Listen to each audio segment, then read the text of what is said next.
Hi, this is Stacey from The Advisor, and today I'm very excited because we have a very special guest today.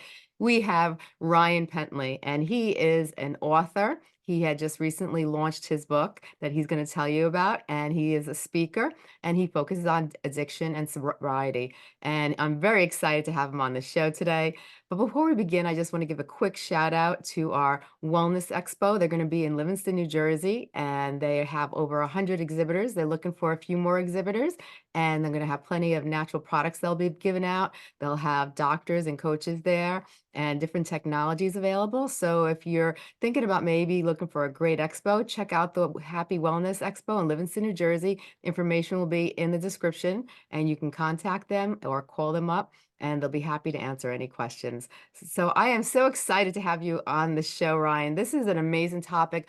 I love the topic of addiction, and I think we so many people struggle in our society, and a lot of people don't know how to deal with the different things that go on in their lives. So they look for different coping mechanisms to try to help them with what they're going through. And a lot of those coping mechanisms can be very unhealthy, and some of them could be deadly. Now, before we begin and we get into that topic, I just want you to just introduce yourself, tell people a little about yourself and what you do so they know who you are. My name is Ryan, and I'm a self-proclaimed rock bottom alumni. I've been to what most people consider a solid rock bottom in my life. Some of these low moments included being wanted in a few states. Um, my mother accused me of trying to cut her head off, and she had me arrested. It all sounds very bleak, and I might come across like I take it lightly. It might be the way that I kind of deal with it, but I was homeless. It kind of goes, the list goes on and on.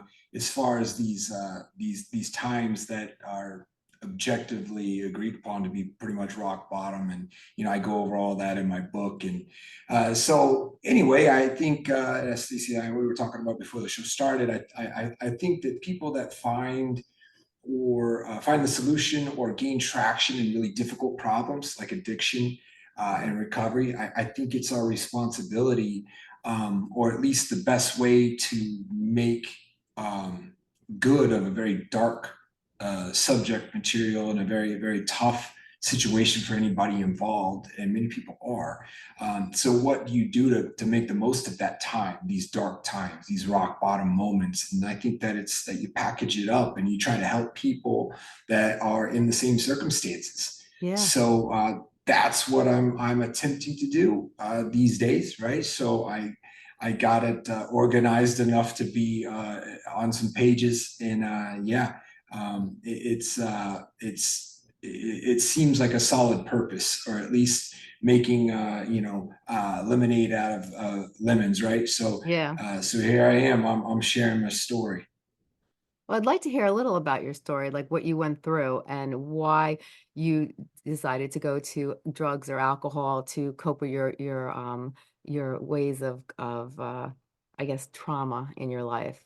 So, because a lot of people go through a lot of stuff, but sometimes when you hear it from someone else and you hear their story, you can kind of connect. And I'd love to if you could share a little about you and what you went through with the audience.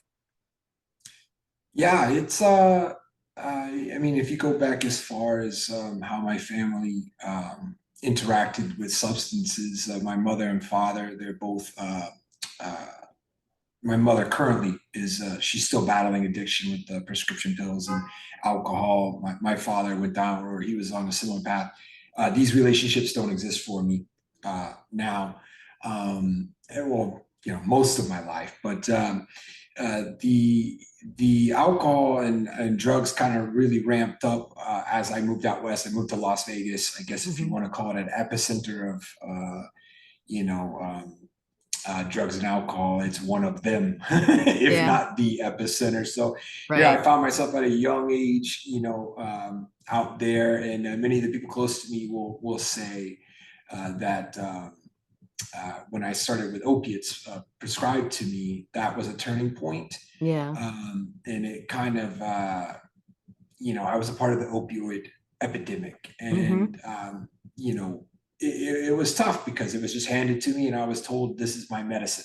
Yeah. And so it, I've learned not to shut the responsibility of it, because at the end of the day, they were prescribed to me, but I put them in my body. Yeah. So I think that many people will share, being at that time frame, they've probably suffered the same kind of a circumstance of having a doctor just hand over very addictive drugs, legally, and so is that good? No, it's all awful, right? Yeah. What I've learned though is that I don't place the responsibility on those doctors or anything like that. And well, so anyways, I guess if you want to call that a time frame, was the Las Vegas time frame, and then I moved to Colorado. And while I was in Colorado, my health, the biological effects of the Yeah. excessive drugs and alcohol, it started catching up to me. I found myself in a hospital where I was in a very small town, 6,000 people. The doctor in that town had told me, he said, "Hey, listen, man, I got to be honest. I think you have diabetes." And I was like, I could care less about any kind of Right. cautionary tales. I was busy. I had things to do. I had drugs to take, and I had booze to drink. I was like, I don't want to Yeah. hear this story. Then I was in a diabetic coma about a month after that. So I'm in Oh, a wow. diabetic coma, 7 days. I wake up, I'm looking around. I had some very dear people with me or around me, and I Yeah. don't know if I would have woken up had they not been there. Then a lot of people, they think, okay, well, you're in a coma. Uh, that's when you snapped out of it. That was the turning point. No, that really wasn't it either. So I Yeah. found myself still in the grips of the fight with addiction. And so I came back to Florida. Things got a bit worse. Right. And at this point in my life, I couldn't afford the drugs anymore. So now it was just alcohol. And I limped along for a few years there, did a pretty good job of shunning and pushing everybody that cared about me away. Right. Found myself homeless. Found myself incarcerated, not prison but jail. But Yeah. I was definitely, it was hard times. So and then then I looked around and I realized I wasn't going anywhere. I wasn't perishing. I wasn't dying. There were some times when I thought that that's what I wanted. Yeah. And then when it didn't happen, it's like, well, now what, right? And Right. it was time to get to work. So that's kind of I don't want to say on the other end, right? Right. Because there's always work to be done. Yeah. But I've made some pretty good progress, and so I think that if this story resonates with people, and then they find that hey, that some of those parts of my story align with theirs, and they want to change it. Now I'm kind of creating a certain way, or at least some steps to take in the right direction. Right. So yeah, that's a little bit of I would say that's a pretty short synopsis of Yeah. the last 15 years, I guess.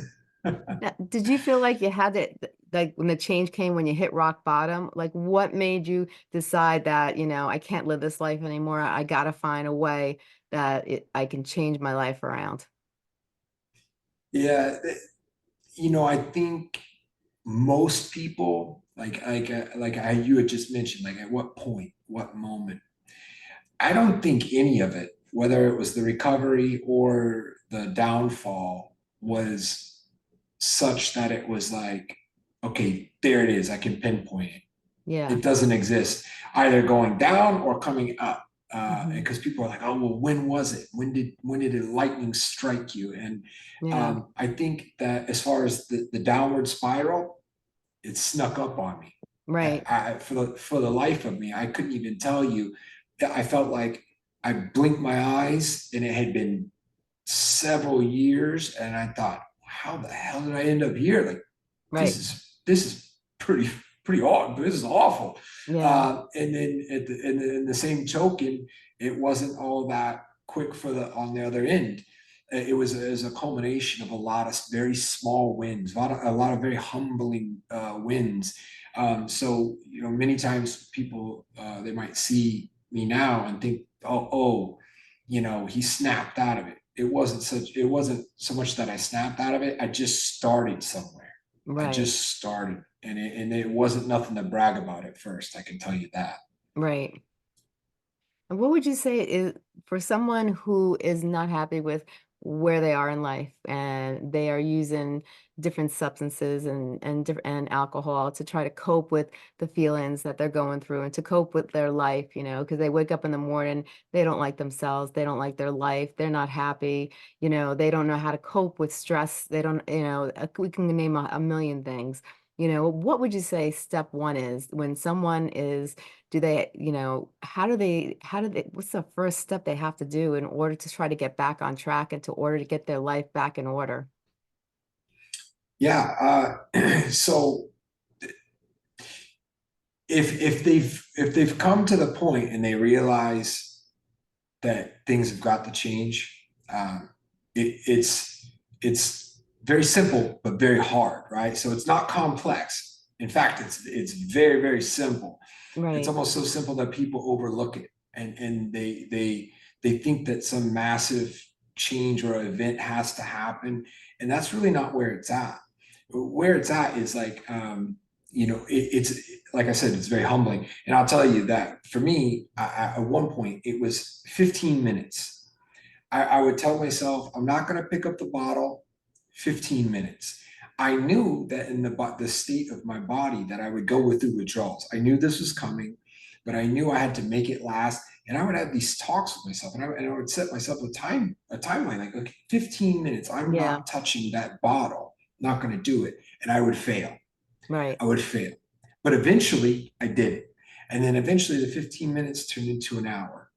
And so, this might be cliche, like a lot of people might say, oh, well, I've heard that before, but it's just the honest truth. It's right. just really where you got to start. If that's what you're capable of. I hope that people are not stuck at such a small point, Yeah, such a small win. I mean, I hope it's like, okay, I have a few too many drinks on the weekend, and then next weekend I'm not, but that's a right. win. That's a win. And so then you just start building these wins, and it's really it's the formula, right? Yeah, But many times people, they overlook those small steps, or they undervalue them. But really, if anybody's wondering where do I start, it's usually small. It's right. almost always small. It's almost Yeah. always small. Yeah. I feel like a lot of times, we have to go back to the root cause. Why are we using substances? Why are we using alcohol or drugs to cope with our problems? And a lot of times I feel like it goes back to there's a root cause, either the way we grew up, either trauma in our lives, or the way, things happened, or, you grew up in an environment, this is all you knew, you know, do you feel like there's a root cause? Do you feel like people sometimes go to substance abuse because of the things that in their lives they just don't know how to cope with it and they're just trying to numb it out? Oh, yeah. Yeah. Without a doubt. And I kind of, I ask myself this because it's really tough to quantify, right? Like, Yeah, okay, both my mom and my father were addicts, alcoholics.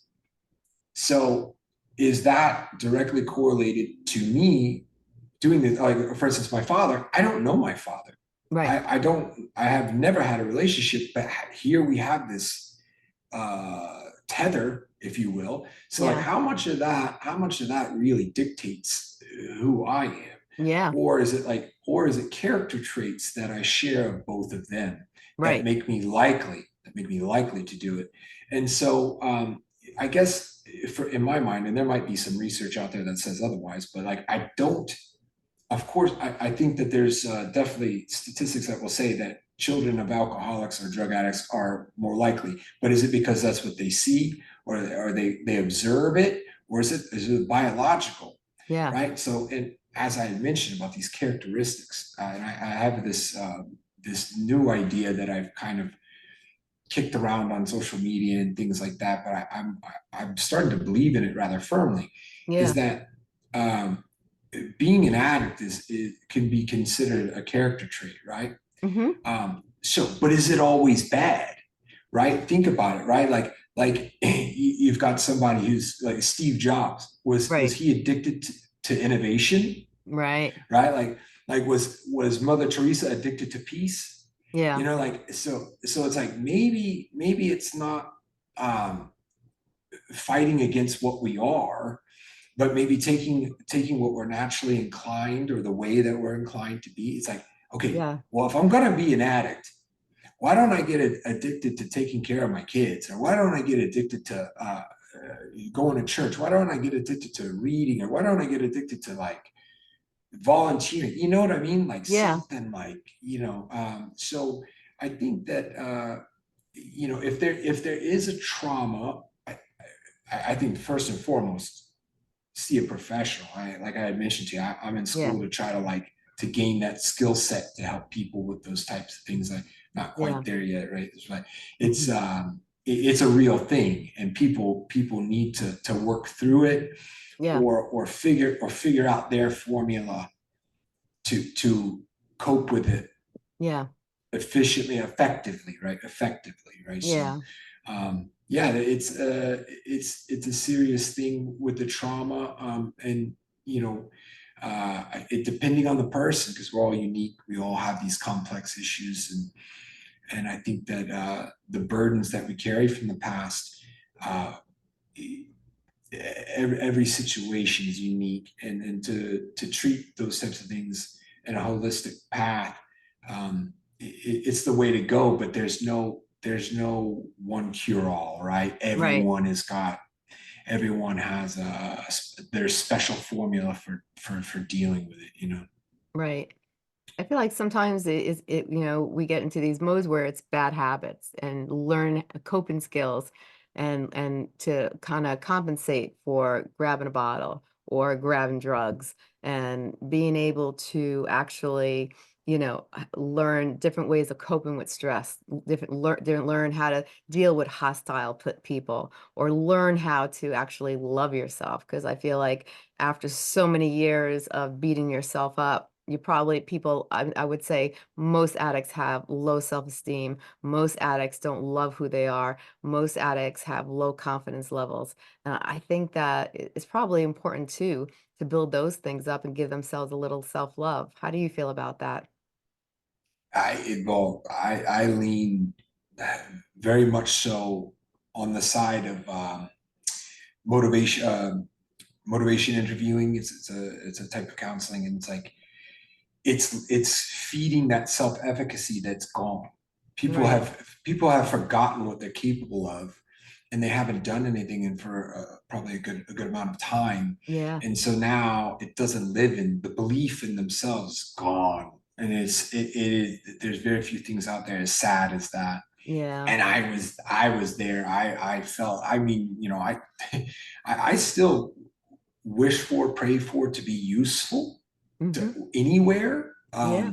And really, I've also noticed that that's really uh, a key for people when they're stuck in their own head. And then Yeah. actually, even linking back to your last question there about trauma, it's like, okay, if you had a tough circumstance, there's a good way to at least get around it temporarily. When I say get around it, I mean like, just get out of your head and maybe not be just Yeah. drowning in sorrow.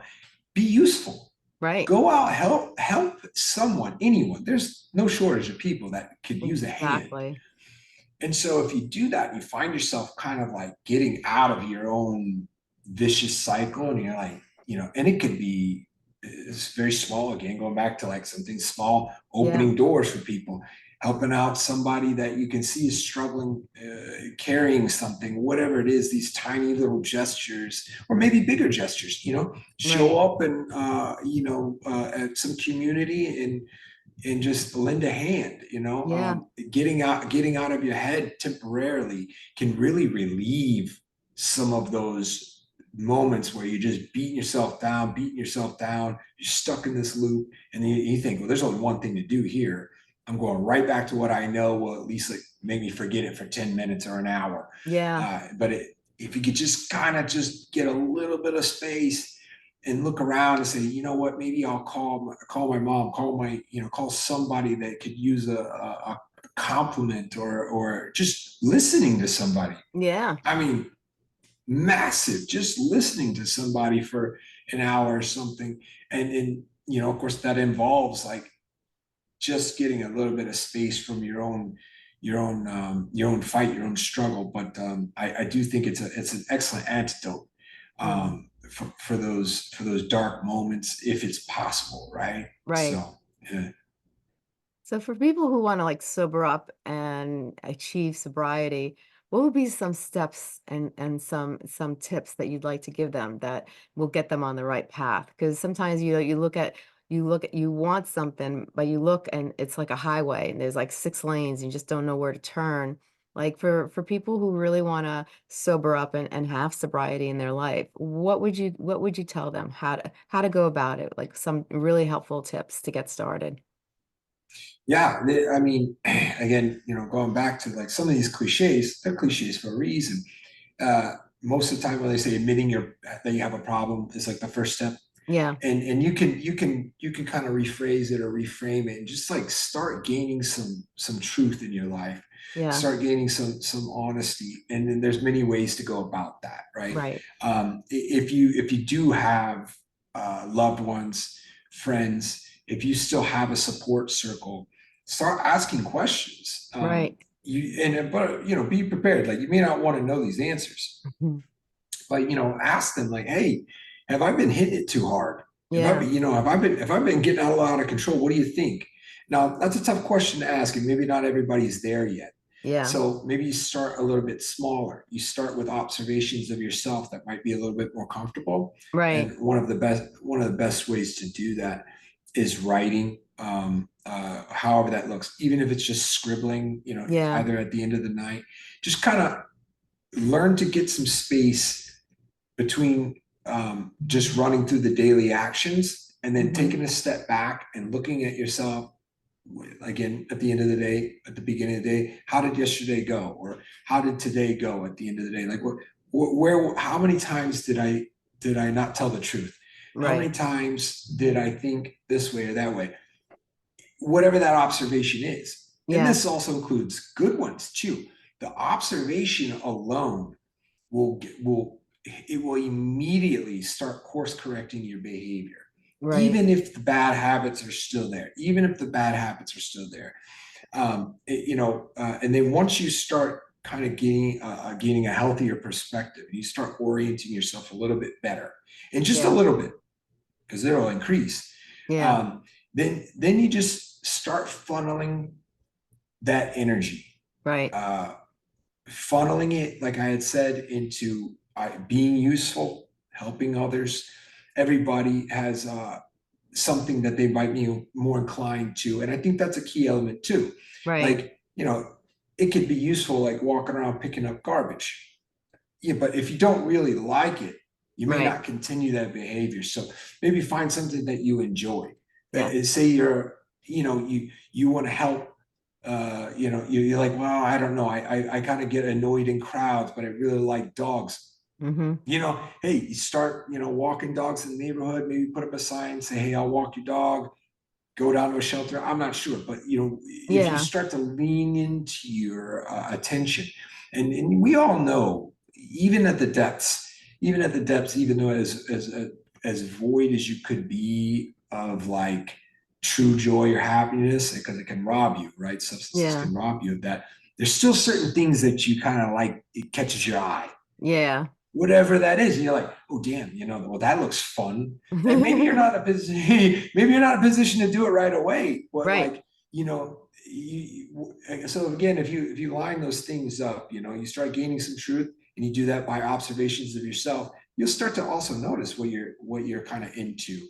Yeah. And it might take some time, Right. but really, starting there is not a bad place to start, right? Oh yeah, for sure. 100%. And when it comes to slipping up and people falling into temptation and then having slip ups, how do you help people? Are any suggestions? Do we let go of our friends? Do we start to just hang around people with more positive energy and decide who's really good for me? who do I really need to maybe take a step back from, or even family members. They might not be the best people to be around. Maybe we have to make some decisions, who's going to be in my life and be a part of my life and who's going to not, because to fall down and start from square one again is very hard for someone, especially if they're doing so well. And temptation can really be an easy way.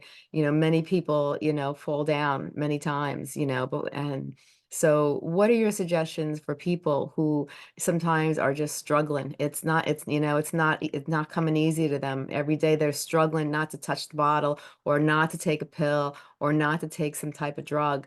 And what's your suggestions to those people?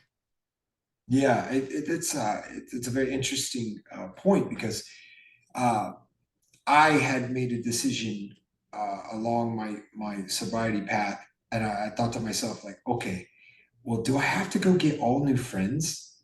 Do I Yeah, have to like? I really like my friends, but my right, friends happen to drink and do cocaine, and they happen to do these things, and I'm like, right. well, I don't want to just like get rid of them. I love them. Yeah, So and it wasn't easy. And I'm not saying that everybody can go the exact same route, but in right. time, I was able to become strong enough that I could be around them doing that, Yeah, and I was all right. It wasn't always like that though, right. because at different points in your journey, you have to kind of take an analysis of where you're at. And so, Yeah, for instance, I knew I couldn't even walk by a liquor store. If I knew it was there, it was over. If I right. was within distance, I was going. Yeah, And I knew, I said, okay. And I'm talking like at one point, I had to be like a couple miles. Like I would figure out a way. My mind would like trick myself into thinking into a way. Well, I have to go by that way. And next thing I know, I'm inside, outside, I'm drunk in a yeah, bathroom somewhere. So it's like, okay, at a point in time, I couldn't even be near them, like in the neighborhood. yeah, Uh, so you obviously want to set yourself up for success. And depending on where you're at, like you had mentioned your family members, not all family members are a good influence. So, that was actually, when my mother and I, when we had a falling out, um, and she accused me of trying to murder her. We were both under the influence. right. And after I had I'd become sober because I was locked up. But like, I actually gained a little space there, and I said, you know what? I got to stay away from her, completely away from her. And Right, so that was, and I'd like maybe in time for that to change, but nonetheless, that's where it's at right now. right. So again, if you go back to these observations of yourself, you start to gain a little space, you start gaining a little bit of truth in your life, and you work on it, and you Yeah, work on it. And then, in time, I pray that everybody would be strong enough to where it's not even on their radar. yeah. And I'd like to say that it's kind of where I'm at now. Like, Hmm. I can be I can be at an event, I could be in a bar, I could be at a social occasion, and it's not on my radar. But it Right, didn't happen overnight. right. I mean, there was Christmas parties that where I was sober, and this Yeah, is 6 years ago. I wasn't supposed to be drinking, but if anybody wasn't looking, I was taking alcohol. It's a bit humiliating, but yeah, yeah. but if you're out of position now, speaking to somebody that has a problem, Right, you will have to be honest with that situation. And if it's your mom or your best friend or whomever it might be, you right, might have to set up some serious boundaries. You know what I right. mean? Yeah. And when it comes to enabling, a lot of times we have family members or friends who care about the person who's going through this drug addiction or alcohol addiction, but some people don't um don't handle it as well. They tend to enable and they pamper the person. And that person, because they're a drug addict or they are a alcoholic, they use that to their own advantage, where they know, well, if I fall, that person's going to be there. So I don't have to get sober. I don't have to improve my life because I know so and so is going to always be there and take care of me, and I could just do whatever I want. And what do you have to say for those people? Because a lot of times what I have found from talking to people who are enablers, they just they have very caring personalities. They think they're doing the right thing. They love the person. They want to see the person, be okay. But in the same time, their actions are actually hurting them, not helping them. What's your intake? Yeah. Oh, it's so sad because I had plenty of enablers in my life, and it was kind of a mixture too. Some of them actually had similar problems that I did, right? So that they're Yeah, kind of like a teammate, So yep, they're not only an enabler, but they're also ill themselves. right, And then you have people like my grandmother, never touched any alcohol, never touched any drugs, nothing like that, didn't yeah, curse, that's who she was. Um, she was baffled by the entire thing. Couldn't for the life of her, she couldn't understand why I wouldn't just stop. It was so bad. Why wouldn't I just stop? right, However, she still enabled me, and she still, gave me food, and she'd pick up my phone call, kind of like, she kind of let me limp along. So for a person that's asking themselves, like, well, am I enabling them? If you are asking that question, the answer is probably yes, right, because any level of assistance, and you might even consider somebody and say, oh, all I do is I drop off groceries once a week. That's what I do for them. No, it might be for them what they consider like a low level of help, and it's not drugs or alcohol, it's food. And right, in all respect, it's an honorable thing to do. right, However, that might be giving them more income to spend on drugs and alcohol. right, So if and an addict will twist that around, they yeah, they will figure out a way to get the groceries and go to the store and return it and get whatever. yeah, If there's a will, there's a way. right, And it's funny when I just mentioned that, there's a will, there's a way. It might be kind of going back on what we were talking about, but like if you get an addict or an alcoholic and they manage to take the ingenuity, willpower, and energy that they use to get a hold of their desired substance and they yeah, put it to something healthy, unstoppable, right, unstoppable. Like you sick an addict on progress, or some kind of a desire, like an honorable goal, they'll yeah, get it. They'll get it because their mind is conditioned to make it happen. And right. so I mean I wrote this book in 6 months. Six Wow. months. Yeah, I mean, I was an addict. I was just pumping away, and that's what that's an example of something that's like, okay, it's a horrific situation to be an addict if it's heroin on the other side of the thing. But if you could somehow get to that other side and become addicted to something cool or useful or valuable or helpful, it's like, Yeah. yeah, So tell me a little about this book. Tell me the title and tell my listeners the title and tell us all about yeah, what it's all about. yeah. Well, I'll show it to you here. It's called Man Up, Sober Up. So I got a little blurry there. Man Up, Sober Up. It's geared towards men. I think because I'm kind of a guy. When I say that, Right. I'm kind of a guy. From a That's the way I guy's am. perspective. Yeah. Exactly. So I thought if I was speaking to myself, Right. then that's the way I'd be the most useful. However, these stories are dark for whether male or female. If you find yourself in the grips of these types of circumstances, you can agree on all levels, Yeah. or if it aligns with your life. It's entertaining in the fact that it's a lot of stories might be a little bit scary, that might be a little bit dark, but they're gripping. But at the end of each chapter, I also flip that coin over and show, like, okay, well, if that's where you were, consider this an actionable step, something you can do Right. to kind of move away from that scenario that we Mm-hmm. just went over, right? So it's 8 steps like that, They start with real life stories about where I found myself throughout this journey, and then some ways that I started working my way out of it. So yeah, that's pretty much man up, sober up in a nutshell there.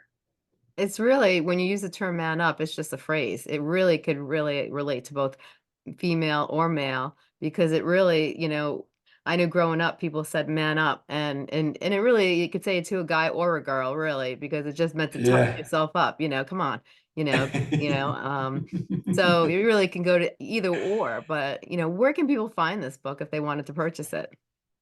You can go on Amazon. I've got the Kindle version and paperback, or you can go to my website, ryanpenley.org. Okay. ryanpenley.org. Pretty simple there, just my name.org, and there's a link there. Yeah, I'm not. It's funny because I've had like some people in like the sobriety community, and they're like, Yeah. "Oh, you're just trying to make so much money off your book," and like it's not an expensive book. Yeah. And it's not, that's not why I think anybody writes a book, right? It's like No, you usually, it's really, unless you're a class A actor, or something like some big celebrity, you don't really make money off of books. Usually you write books because you want to help, and you're using your own yeah. expertise to help. It's not really, books aren't really there to make money. They're really more there to help people. That's the whole purpose, Yeah. Yeah, and so yeah, I mean, really, I just anybody that checks it out and they can they like the message, man, that's a win. That's a win, and that's really what I'm here for. I saw that you have a contact button. So if people wanted to contact you, maybe ask you some questions or get some information about certain things, they can contact you on your website. Where is the best place to contact you? Yeah, there's an author contact form on my site. I get to whomever I can, and again, like we were speaking about earlier, I'm working towards some other ways to like kind of have a structured way of helping people. I'm actually in school to become I'm getting a master's degree for licensed counseling. I don't know what that looks like, but at the time being, like if somebody wants to jump on the phone and have a conversation, I'm up for it. I don't know, if I could be somebody's sponsor at this juncture, but I'll jump on a call, and then at least I'll lend a ear for a little bit and see what it looks like. And then Yeah, that's one way to do it. If you reach out through that author contact page, I'll email you back.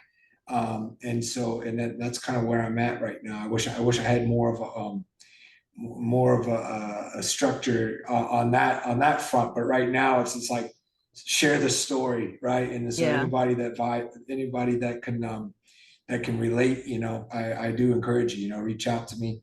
I'd love it.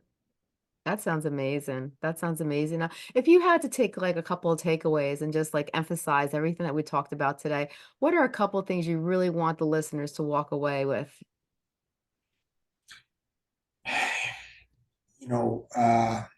There's a few things. I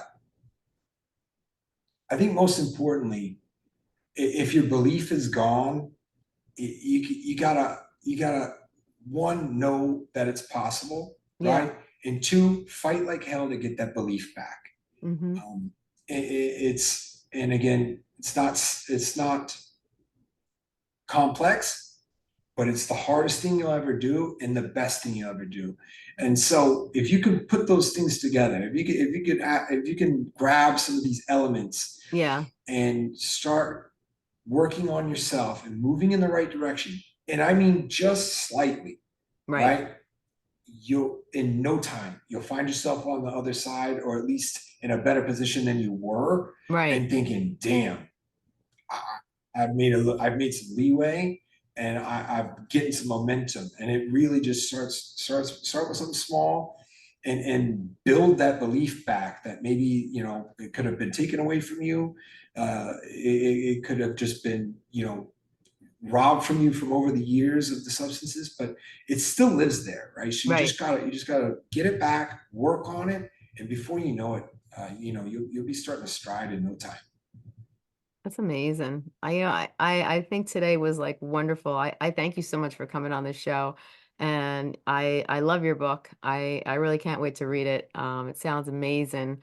And I think it's important because I think people, many people struggle with addiction. They struggle with alcohol addiction. They struggle with drugs. They struggle with, some people compensate with food. All addiction is very prevalent in our society. And, many people use different types of addiction to cope with, their emotions. But I think, with your strategies that you talked about and you had mentioned, I think, with any type of addiction, you could probably apply those to your life and have a constructive healing process begin.